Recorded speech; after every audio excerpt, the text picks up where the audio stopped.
when I look back, I mean, we have the Revolutionary War, the Civil War, Spanish-American War, World War I, World War II, Korea, Vietnam, now the global war on terror, the Cold War. I mean, we've had people obviously serving since the birth of our country. And to recognize those people is really to recognize the history of our country. You know, I can speak specifically to the Marine Corps. You know, every single morning, every night, right? The flag's being raised and the flag's being taken down. And so it's engraved in your brain for however many years you're serving active duty. Today is dedicated to recognizing the courage and dedication for all who have served in the armed forces. For me, Veterans Day is a day of reflection, gratitude, and connection. So I reflect on the time that I served, the time that I had with other soldiers, and then also just reflect on those who are currently serving and who have served in the past. I usually, take a few moments of my day to really think back on what I did in the military and the people that I served with, and also try to connect with the people that I know that are still serving our countries. We appreciate veterans for keeping us safe and secure. Former President Ronald Reagan once said, "Freedom isn't free." Think about that for a moment. You get to do what you do because the men and women in uniform have given their time, their lives. They made a pledge to protect this nation and our people. It's one of these deals where something happens like that, you kind of have a thought process of should I do this or shouldn't, and at times it scares you. But it's something that an individual has to commit to. The team environment that we were a mesh of people from all over the country, city folks, country folks, different opinions on anything and everything, but when it came down to time to get down and do the right job, we all became a team and worked together. The people that paid the ultimate sacrifice, those are the people that really deserve the big thank you, because they paid the ultimate price. But ultimately, they didn't request it. That was something they did because it was in their heart to serve this country and to preserve what we were given. I heard this quote once, I really like it. A warrior fights not because he hates what's in front of him, but because he loves what's behind him.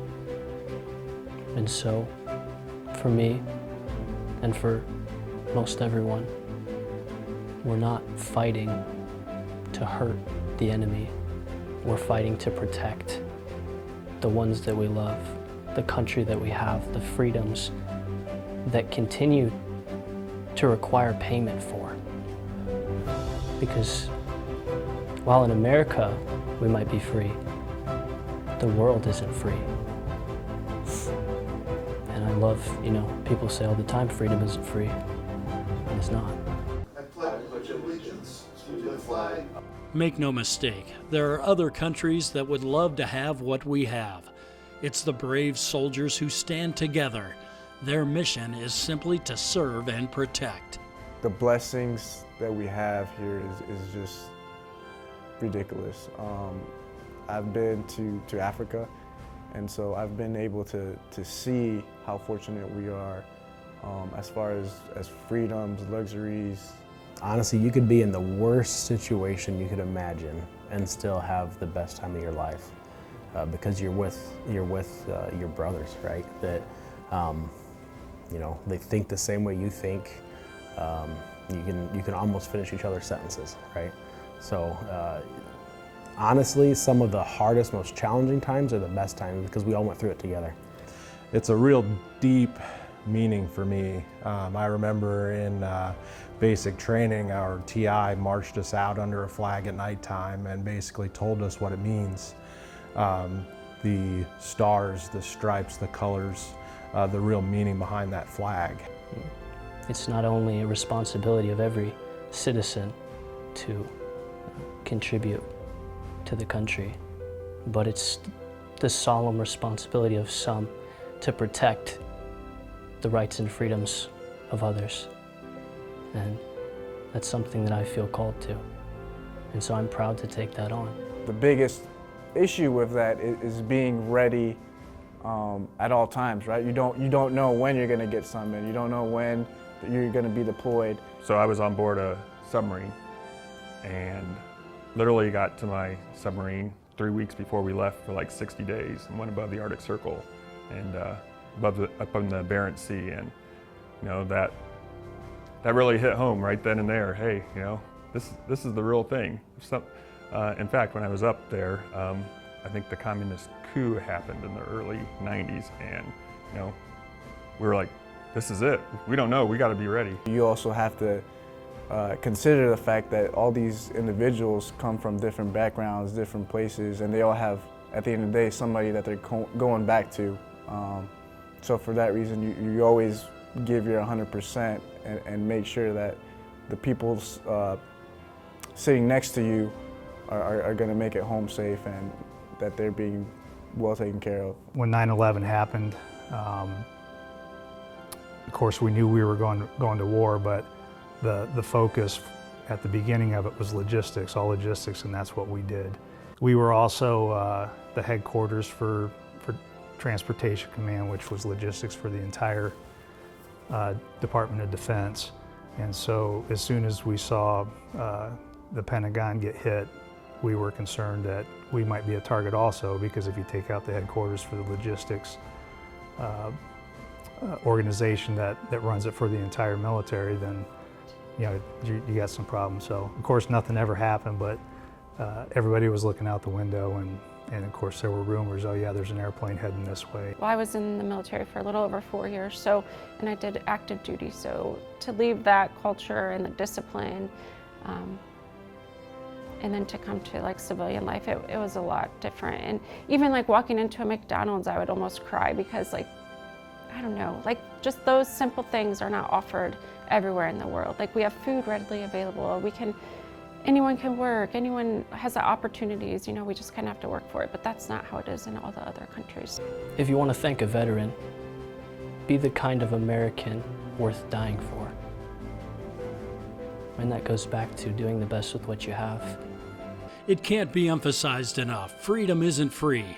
And Veterans Day is a reminder to say thank you to those brave souls who have defended our stars and stripes for 250 years. So we've got a hell of a nation in that, and it makes you feel honored that you contributed to keep that flag free. And when I go to a cemetery, what I look at gravestones, I look for the flag, and each person who served has a medallion for the war that they served in. For me, something that still gives me pause is when you're driving through a neighborhood and there's multiple flags and they're flying in the breeze.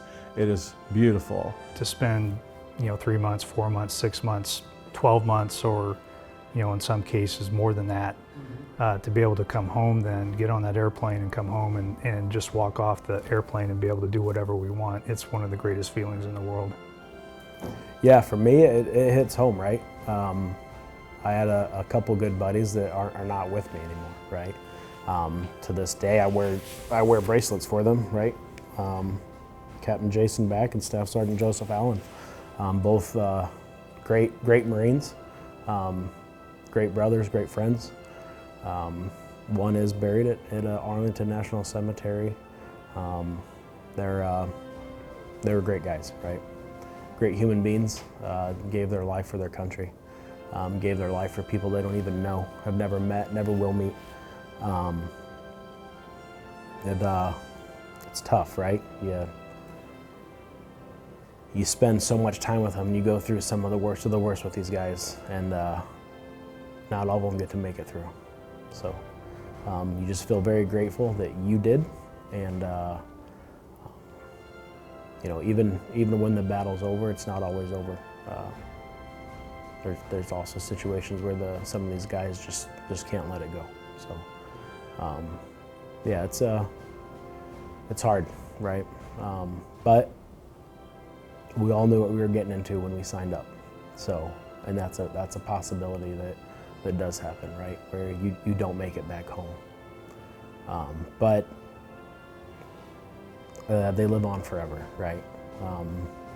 Their legacy goes on.